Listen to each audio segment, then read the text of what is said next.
Case, you really think this is a generational buying opportunity? Well, I think for the right stocks. How's it going, everyone? This is Daniel. In this video, we are going to be talking about Tesla stock and the overall stock market. So we're going to go over and look at how the week unwinded for Tesla and also for the overall stock market.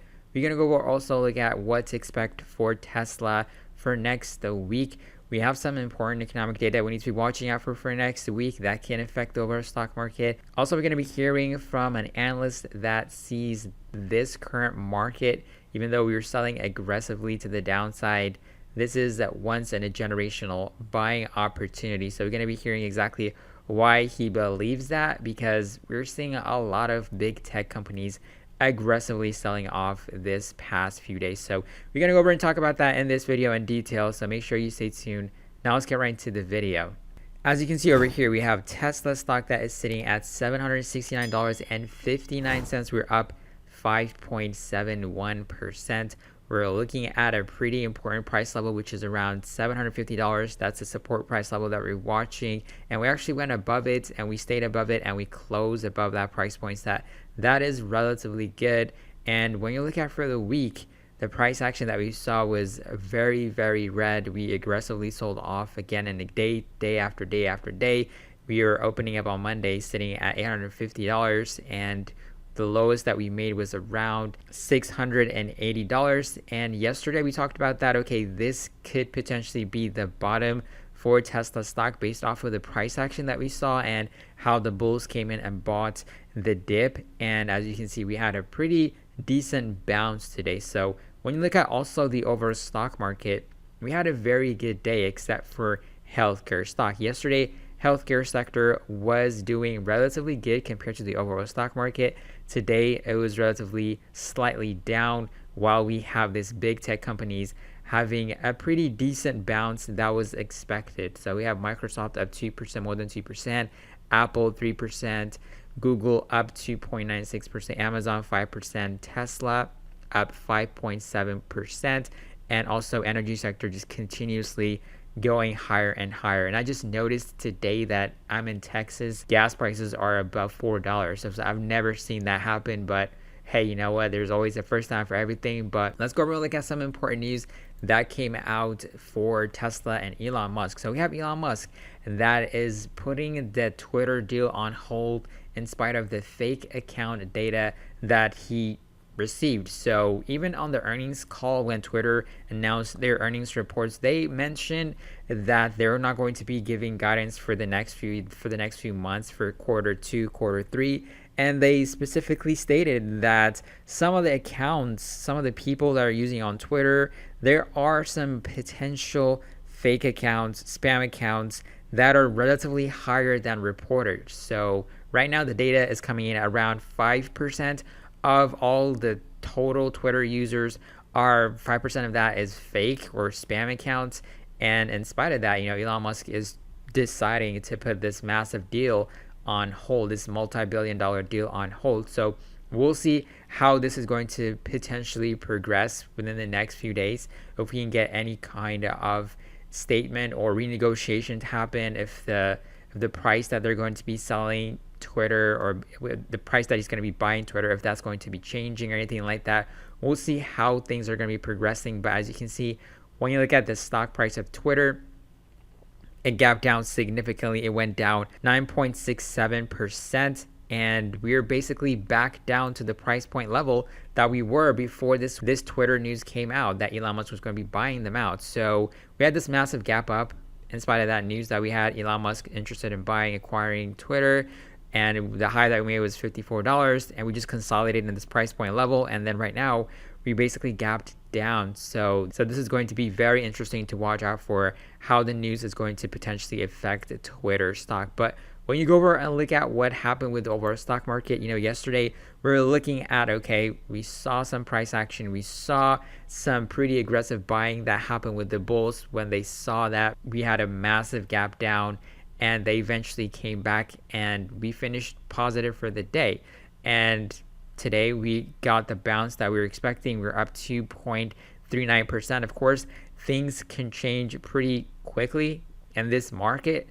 And we also have some important economic data that we need to be watching out for next week. So we have retail sales number next week coming out that could indicate how people are basically consumers are spending their money. And we also have initial jobless claims data coming out also that can have an impact on the overall stock market. But the retail sales numbers are going to be coming out on Tuesday. So we're definitely going to keep an eye on that. And let's talk about now Tesla. Tesla stock has been going down aggressively the past few days, especially this week.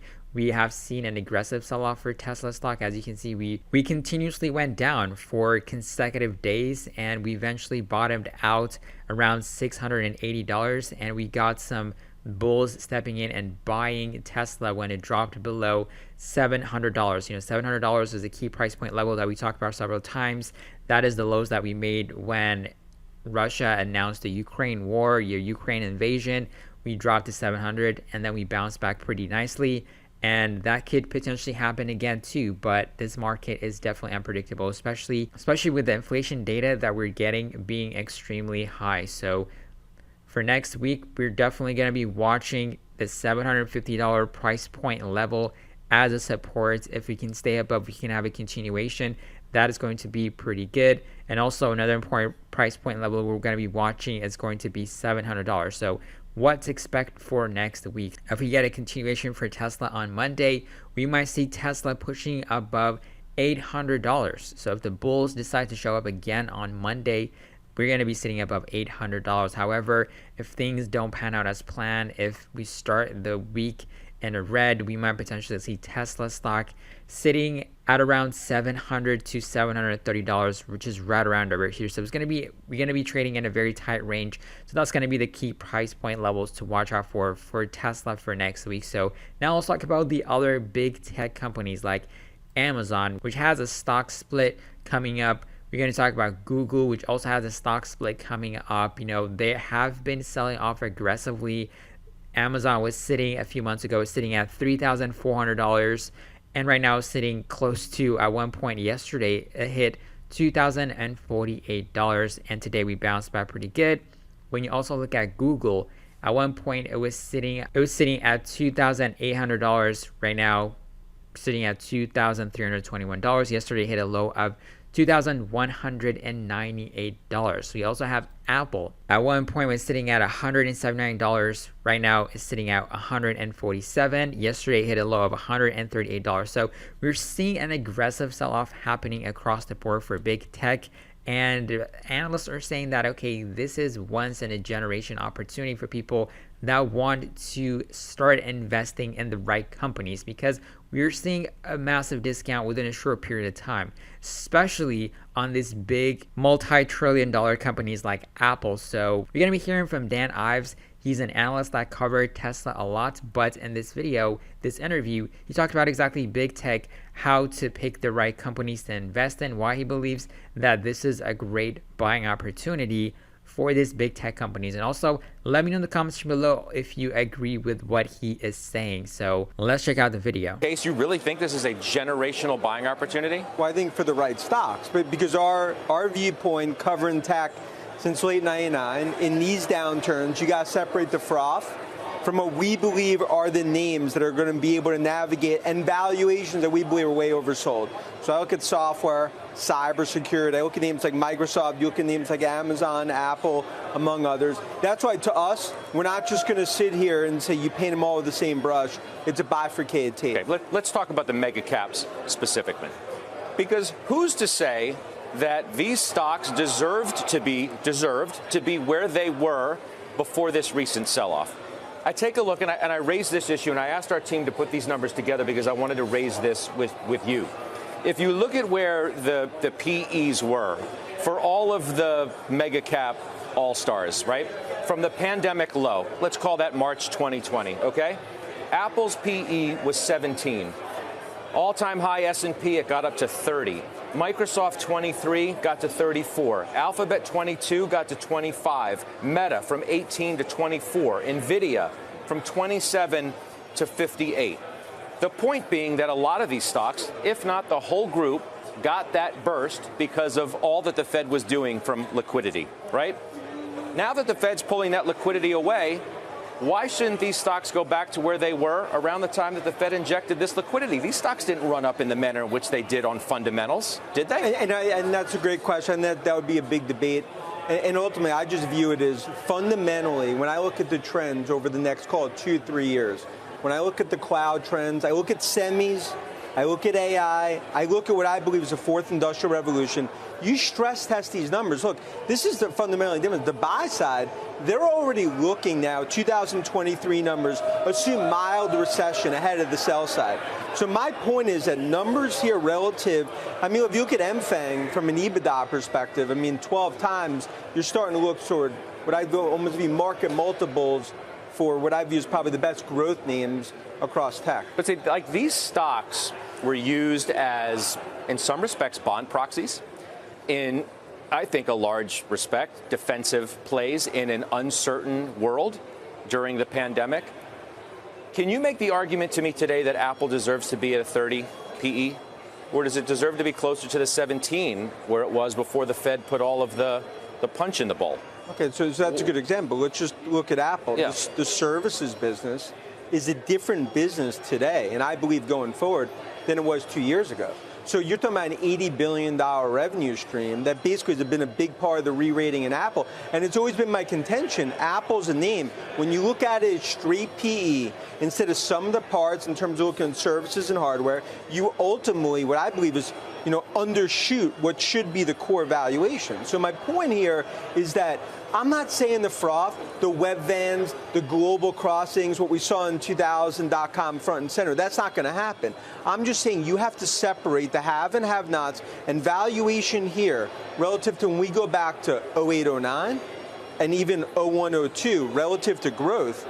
We view now as the time for the names that we've talked about in our tech playbook to own them. But is Apple's services business 13 points of valuation better than it was 2 years ago? Well, I think, and I think when you look at Apple's services business, you look at the growth, you look at ultimately the margin on the services piece. I think it's something going into the pandemic, the market was basically assigned, now it's worth $400 billion. And at one point in the pandemic, we're looking at 1.5 trillion. So I think a big difference with some of these names, I'd argue the same with Amazon. Some of the parts, what's the cloud business worth? With Google, I'd argue right here, you're assigning minimal growth and minimal valuation to the cloud. You stress test numbers on the other side of this, get every bear argument out there, but it just comes down to, like, Scott, we've talked to 25 of our checks this week, CIOs, product managers trying to understand spending. Yeah. Stress test these areas, it's firm. And that's why we'll cut. Now you'll see numbers get cut because the street will ultimately assume a mild recession. That's going to be for the video. If you're new to the channel, make sure you subscribe to the channel, turn on the notification bell, and if you want free stocks too, check out the links in the description box below. But I'll catch you guys on another video tomorrow. Have a wonderful day.